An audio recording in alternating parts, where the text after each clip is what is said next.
Hey, Mr. Michael Zuber.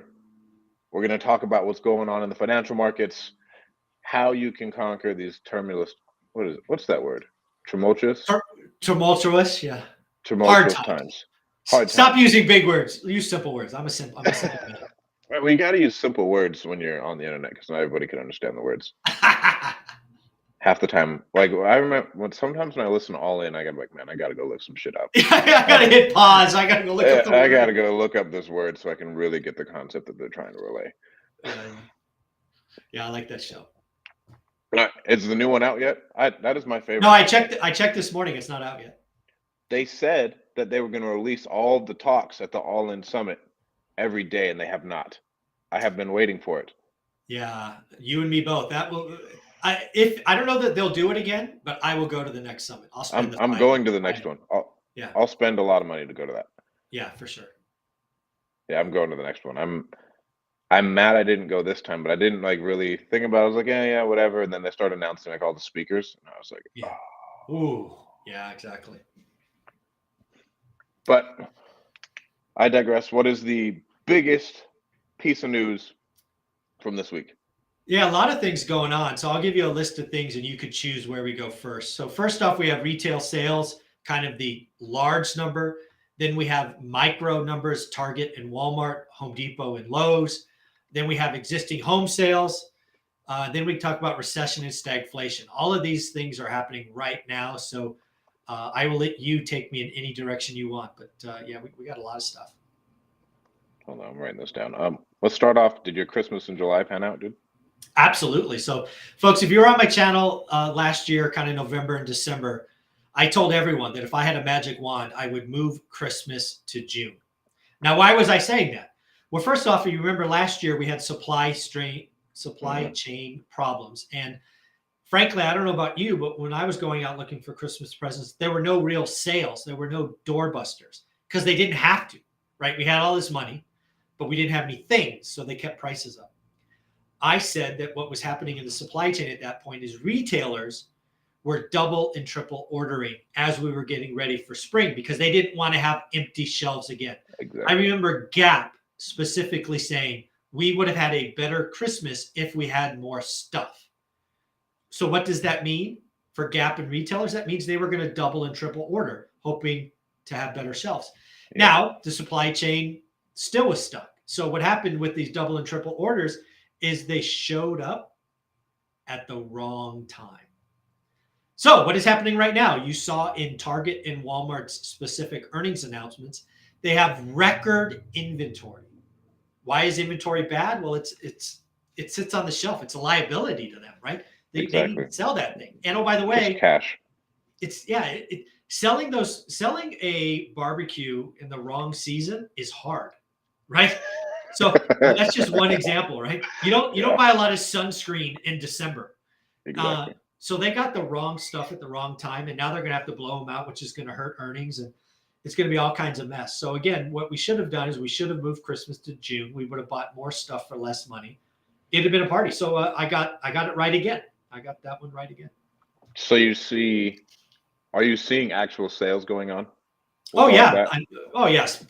They're doing doorbusters and markdowns. They have again, Target and Walmart have a problem. It's in their earnings announcement and also more importantly their earnings call, which I read the transcripts of. They're going to blow out this inventory in the next 90 days. They have to get it down, and the only way to do that is cut prices. Wow. Okay. All right. Next one, stagflation. Yeah, this is an unfortunate thing. So what is stagflation? It is high inflation.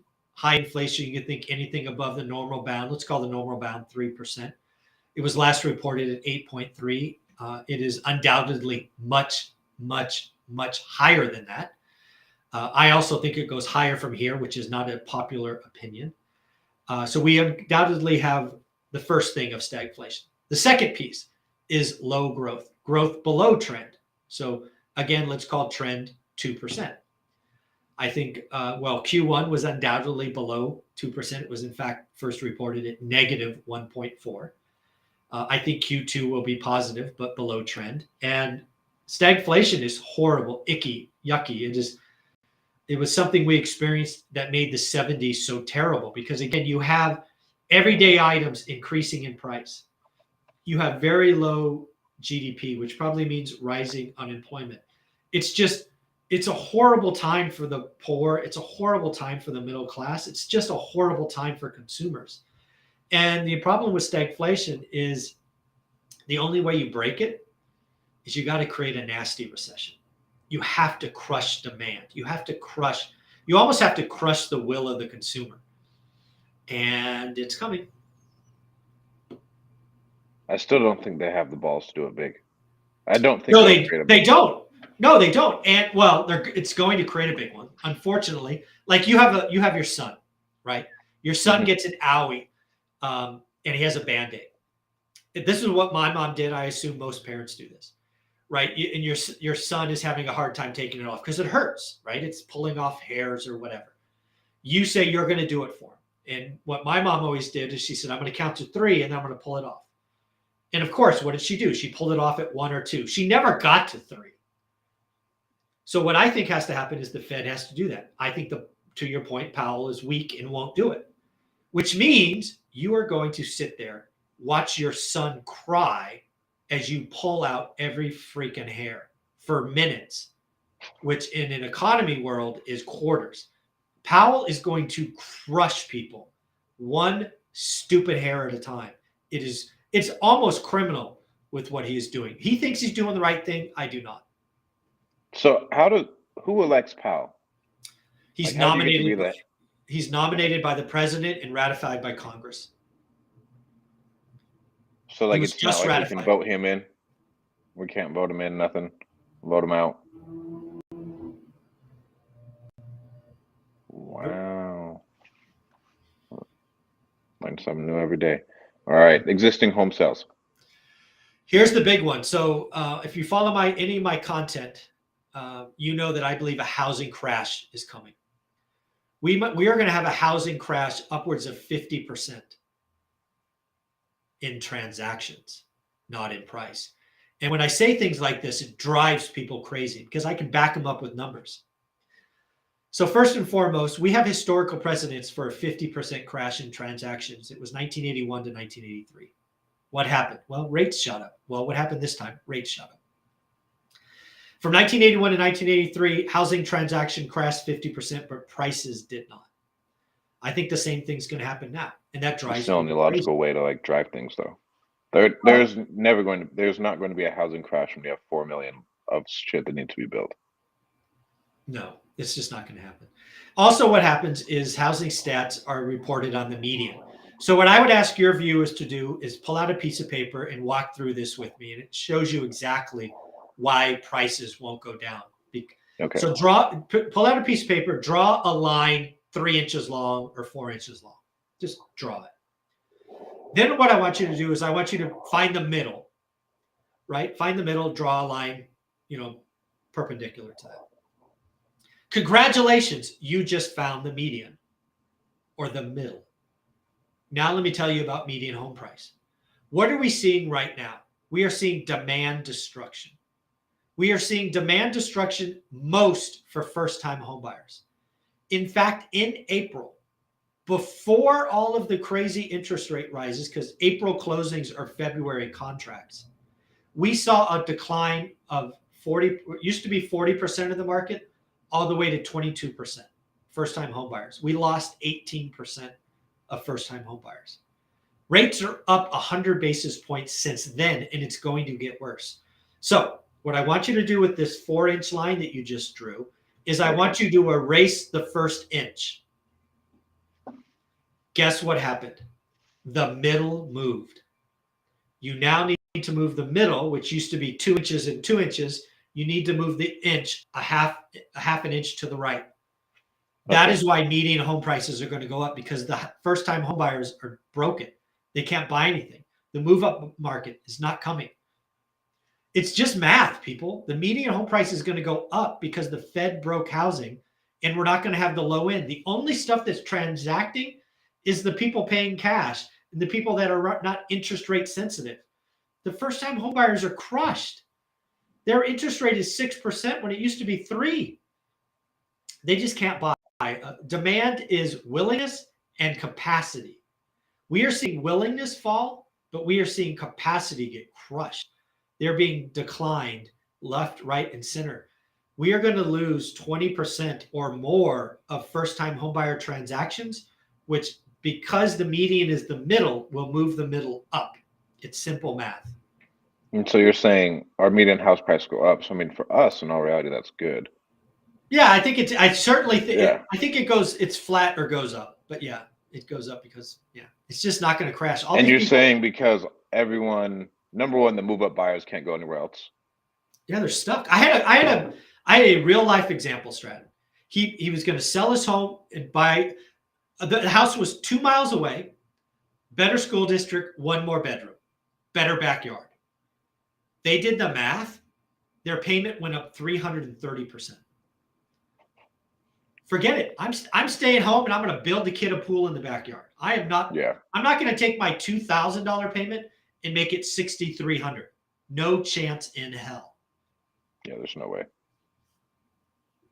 Wow.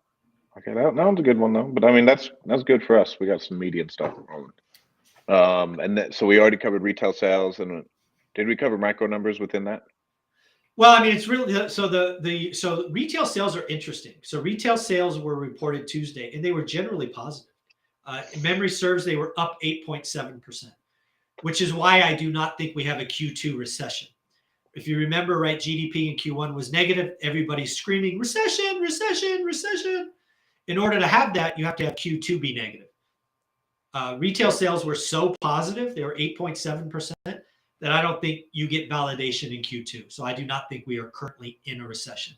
So that's the macro picture. Then the micro picture is Walmart, Lowe's inventory problem, Home Depot, Lowe's, or I'm sorry, Walmart, Target inventory problem, Home Depot, Lowe's. People still updating their homes, playing in their backyards. So yeah, that's all the retail stuff. Okay. Anything else? You covered that really fast. Mortgage applications are down. They should be, right? Obviously, we're seeing true demand restriction. Something else I called for 6 months ago. Again, what I'm trying to do on my channel is I'm trying to look at months and quarters. I'm not looking at tomorrow, right? So 6 months ago, I said cash out refinances would fall 75%. People thought I was nuts. As of this week, they are down 76%. So got another one right. Has Rocket Mortgage let go of anybody yet? Yeah, thousands of people. Better Homes have already had 3 layoffs. In the mortgage markets, it's in trouble. That's why, and it just stays that way though. Like, so it'll always be cyclical. Like if you're in mortgages, when the time's going, collect your money, and then as soon as it's over, just get out. Yeah. Wow. Yeah, very boom and bust. I wonder how Rocket Mortgage became so big then. Like, because then, like, you have to capitalize so much on the boom, and then you're instantly cutting. They went public and they invested. Yeah, they have a machine. The machine, they dominate in good times. They probably, I don't know what the numbers are. I could probably find them, but I bet you they originated 3 out of 10 loans when you're doing that's insane. $6 trillion. That's a big ass number. That's insane. All right. Anything else, Mike? No, the last thing I just want to say is, as investors, the market is coming to us. The best time to be an investor, the best time to do the work is in a recession. You will create great deals or life-changing deals in a recession. So don't be scared. Do the work. Only do great deals. The prepared will thrive. That is what you should have been doing if you're following my content. Is I've been telling you for 6 months to get prepared. I often said winter is coming. Winter is here now.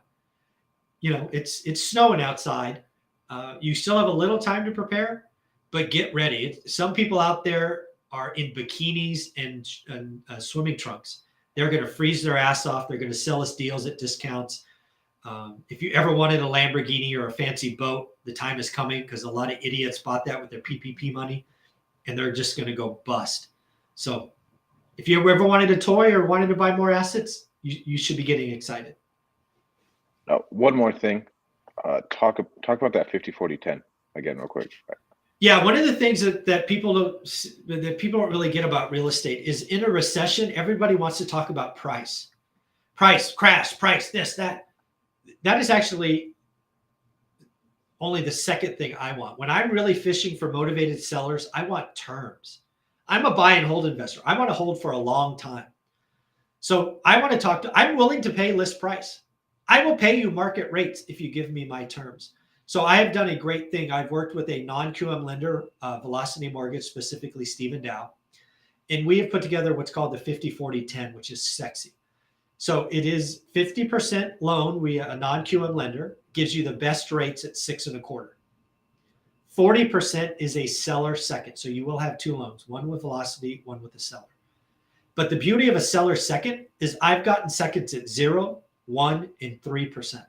Yep. So if you do these correctly, you could get a blended interest rate sub 4%.